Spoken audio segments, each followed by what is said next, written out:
Bonjour à tous, c'est Jean-Luc Roux sur sa chaîne YouTube. Aujourd'hui, nous allons parler de recherche et développement dans le monde entier au niveau de matériel de défense. Alors, cette veille a lieu pour le 26 janvier au 8 février 2024. Alors, au niveau de l'aéromobilité, au niveau de l'OTAN, nous avons le programme Next Generation Rotorcraft Capability, le NGRC, avec une étude préliminaire relative au concept d'architecture en système ouvert. En Arabie Saoudite, la présentation de drones en cours de conception lors du World Defense Show. Au niveau des armes non cinétiques, aux États-Unis, on a un programme Defend avec le succès des tests du système d'armes à énergie dirigée Chimera RTX. En combat aérien et frappe air-sol, aux États-Unis, on a le programme Collaborative Combat Aircraft, le CCA, avec la sélection de 5 entreprises par l'US Air Force of Autonomous CCA. Pour le combat naval et lutte sous la mer, en Chine, on a la présentation de Tuderer A2000, un navire de surface sans pilote en cours de conception. Pour le combat terrestre, aux États-Unis, le programme Next Generation Medium Tactical Truck, le NGMTT, sélection de Mac Defense et Navistar Defense.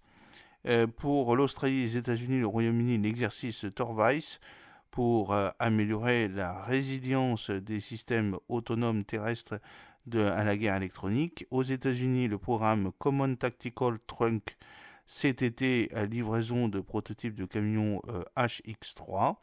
Pour la cyberdéfense et le NASWAR en Australie, États-Unis, Royaume-Uni, l'exercice Torvice pour améliorer la résilience des systèmes autonomes terrestres à la guerre électronique.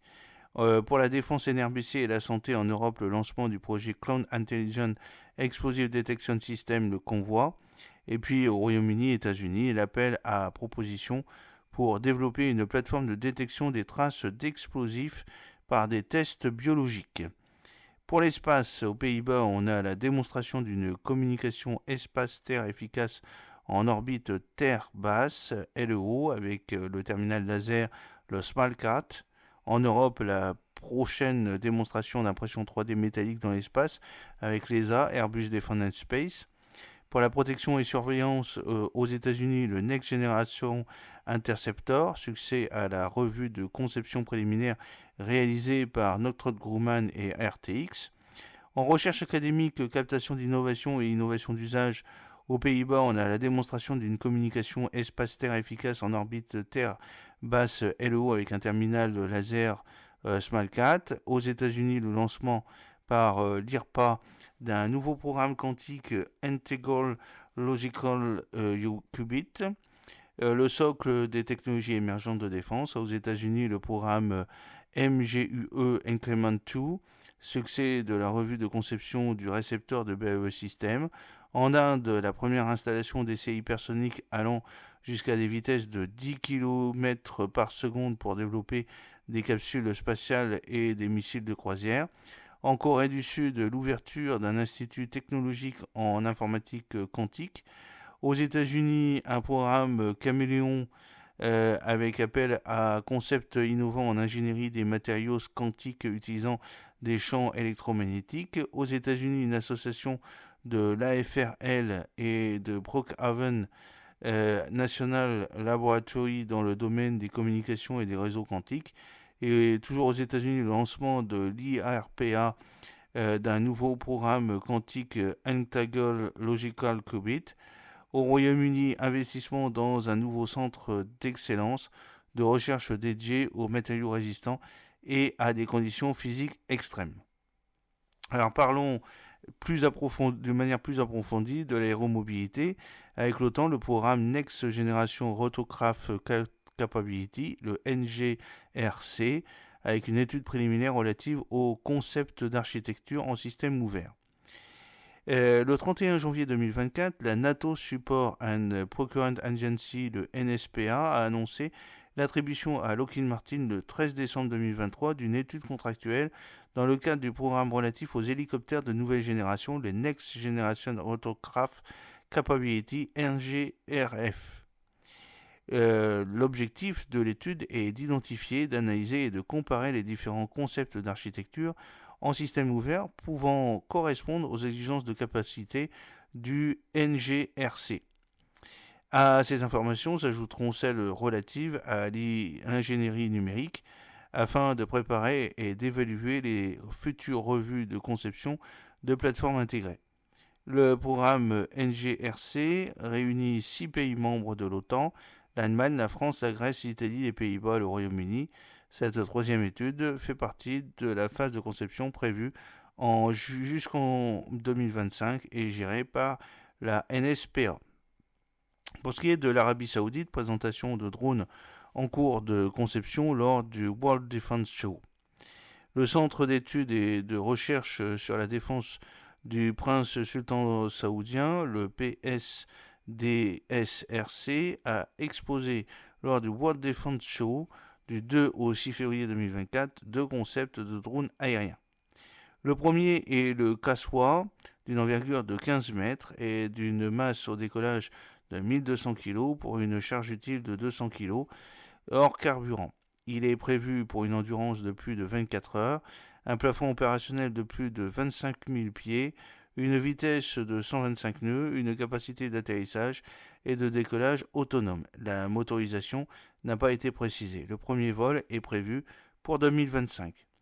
Le second drone en phase de conception préliminaire est le Shahen, à décollage et atterrissage verticaux d'une envergure de 3 mètres avec une architecture comprenant une aile principale en H. Il sera doté de 4 moteurs électriques activant chacun un rotor hélice bipale. L'énergie électrique sera fournie par un système hybride permettant une autonomie de 3 heures. Le Shahen, d'une masse au décollage de 40 kg, aura une charge utile de 4 kg. Son plafond opérationnel sera de 9000 pieds et il réalisera des missions de reconnaissance et de surveillance capteurs électro-optiques. Au niveau des armes non cinétiques, aux États-Unis, on a le programme Defend, succès des tests du système d'armes à énergie dirigée Chimera RTX. Le 29 janvier 2024, la société Raytheon, entreprise de RTX, a annoncé l'achèvement d'un essai sur le terrain de 3 semaines réalisé par l'Air Force Research Laboratory, la FRL. Le système Chimera, Contour Electronic High Power Microwave Extended Range Air Based Defense, d'hyperfréquence à haute puissance, est conçu pour éliminer des cibles aériennes et moyennes en longue portée à la vitesse de la lumière.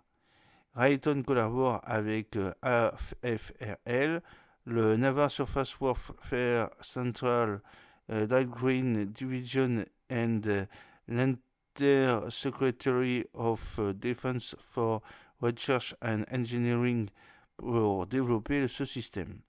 Lors des essais de 3 semaines réalisés avec la FRL, Raytheon indique que le système Chimera a appliqué de l'énergie dirigée à de multiples cibles statiques et qu'il a démontré sa capacité à acquérir les cibles aériennes et à les suivre pendant toute la durée de leur vol. Le système Chimera fait partie des programmes Defend, Directed Energy Frontline Electromagnetic Neutralization and Defeat, qui vise à concevoir, construire et tester des systèmes hyperfréquences à haute puissance à déployer en première ligne. Ensuite, on a le combat aérien et la frappe air-sol aux États-Unis avec le programme Collaborative Combat Aircraft, le CCA, avec la sélection de 5 entreprises par l'US Air Force of Autonomous CCA. Le 25 janvier 2024, l'US Air Force a annoncé l'attribution de contrats de 5 entreprises, sans préciser leur nom, pour concevoir et construire rapidement à un coût abordable des avions de combat collaboratifs CCAS capables de voler de manière autonome aux côtés des plateformes habitées. Ces entreprises, Boeing, Lockheed Martin, Northrop Grumman, Anduril, General Atomic, ont annoncé ou confirmé fin janvier leur sélection. Les CCAS pourront réaliser des missions de guerre électronique, de suppression des défenses aériennes, de communication et de combat, escorte, coordination avec les avions pilotés. 5,8 milliards de dollars sont prévus pour le programme CCA pour ces 5 prochaines années, dont 392 millions en 2024. Pour ce qui est du combat naval et lutte sous la mer, en Chine, il y a présentation du Thunderer A2000, un navire de surface sans pilote en cours de conception. Lors du World Defense Center, le 4 au 8 février 2024, la société China State Shipbuilding Corporation, CSSC, a présenté le Todorher A2000, un navire de surface sans pilote USV drone en cours de conception, prévu pour des missions de surveillance et de détection ainsi que de défense et de combat. Les caractéristiques communiquées sont un déplacement de 280 tonnes, une longueur de 45 mètres, une vitesse maximale de 35 nœuds avec une propulsion par 2 moteurs diesel et 2 hélices CPP. Selon le site Naval News, la conception de la coque du trimaran est proche de celle du Jarry USV du CSSC. Il serait doté d'un radar AESA, surveillance de surface et aérienne, d'un système de lancement vertical de 8 cellules, missiles sol-air à courte et moyenne portée, probablement HQ-10. Il disposerait aussi de lanceurs de 24 cellules positionnés sur les côtés tribord et bâbord pour les munitions rôdeuses. Il pourrait commander des USV plus petits et disposerait d'une plateforme pour les UAS VTOL, décollage et atterrissage verticaux. Sa connectivité satellite, contrôlée depuis une station terrestre, permettrait une plus grande portée opérationnelle non précisée. Au niveau des combats terrestres, aux États-Unis, le programme Next Generation Medium Tactical Truck, NGMTT, sélection de MAC Defense et Navistar Defense. Le 2 février 2024, le Corps des Marines a annoncé la sélection de MAC Defense et Navistar Defense pour participer à la première phase 12 mois du programme Medium Tactical Truck. Ce programme vise à remplacer la flotte de véhicules tactiques moyens existantes, y compris ses variantes de fret, décharge, dépanneuse, tracteur et réapprovisionnement. Cette phase est centrée sur la conception de la variante cargo, 3 configurations selon la longueur du plateau de chargement, 10, 15 et 20 pieds. Les caractéristiques attendues sont l'intégration de technologies électriques hybrides pour une consommation de carburant réduite, une autonomie étendue et une capacité de montre silencieuse, une puissance embarquée et d'exportation, énergie embarquée de 10 kW, puissance exportable évolutive jusqu'à 30 kW, une mobilité tout-terrain robuste et continue, 70% hors route et 30% en route, une capacité de passage à gué sur eau de 60 pouces, des systèmes de contrôle de sécurité et de stabilité renforcés. Il est attendu également une plus grande interopérabilité et flexibilité de mission via la modularité et l'architecture en système ouvert, ainsi qu'un système de blindage pour modifier et améliorer les niveaux de performance et de protection des forces et la capacité de survie. Les systèmes de maintenance conditionnelle, de fiabilité, durabilité et de prévention de la corrosion sont aussi à améliorer. Au niveau de l'Australie, des États-Unis et du Royaume-Uni, exercice Torvalds pour améliorer la résilience des systèmes autonomes terrestres à la guerre électronique. Les 5 et 6 février 2024, l'Australie, le Royaume-Uni et les États-Unis ont annoncé la réalisation de l'exercice Torvalds, Trust Operation of Robotic Vehicle in a Contested Environment, à l'automne 2023 dans le cadre de l'accord trilatéral AUKUS pour identifier et résoudre les vulnérabilités des systèmes autonomes dans un environnement de guerre électronique. Un réseau de véhicules terrestres robotisés non armés lors de l'exercice a été configuré pour représenter des lanceurs multidomaines autonomes et des véhicules terrestres sans équipage effectuant des tirs de précision longue portée et d'autres missions.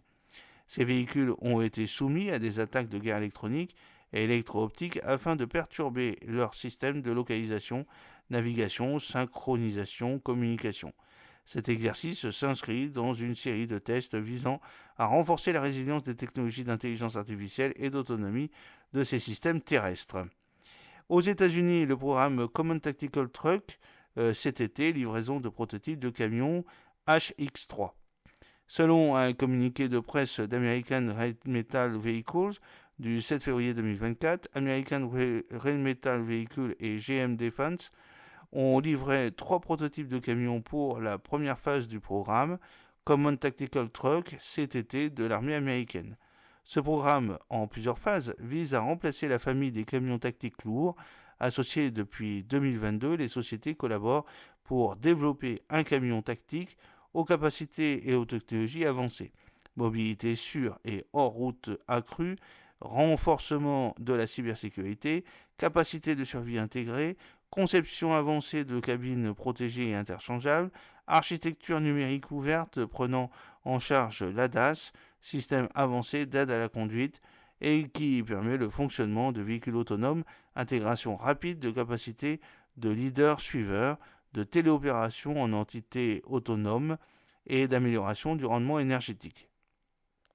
Pour ce qui est de la cyberdéfense et le Natoire, en Australie, les États-Unis, le Royaume-Uni, un exercice Torvalds pour améliorer la résilience des systèmes autonomes terrestres à la guerre électronique. Le 5 et 6 février 2024, l'Australie, le Royaume-Uni et les États-Unis ont annoncé la réalisation de l'exercice Torvalds, Trust Operation of Robotic Vehicle in a Contested Environment, à l'automne 2023, dans le cadre de l'accord trilatéral AUKUS pour identifier et résoudre les vulnérabilités des systèmes autonomes dans un environnement de guerre électronique. Un réseau de véhicules terrestres robotisés, non armés lors de l'exercice, a été configuré pour représenter des lanceurs multi-domaines autonomes et des véhicules terrestres sans équipage effectuant des tirs de précision longue portée et d'autres missions. Ces véhicules ont été soumis à des attaques de guerre électronique et électro-optique afin de perturber leur système de localisation, navigation, synchronisation, communication. Et cet exercice s'inscrit dans une série de tests visant à renforcer la résilience des technologies d'intelligence artificielle et d'autonomie de ces systèmes terrestres. Au niveau de la défense NRBC et la santé, en Europe, le lancement du projet Clone Intelligent Explosive Detection System, le convoi. Le 7 février 2024, la société GMV, coordinateur du projet, a annoncé le démarrage du projet Convoi Clone Intelligent Explosive Detection System, financé par le Fonds européen de défense.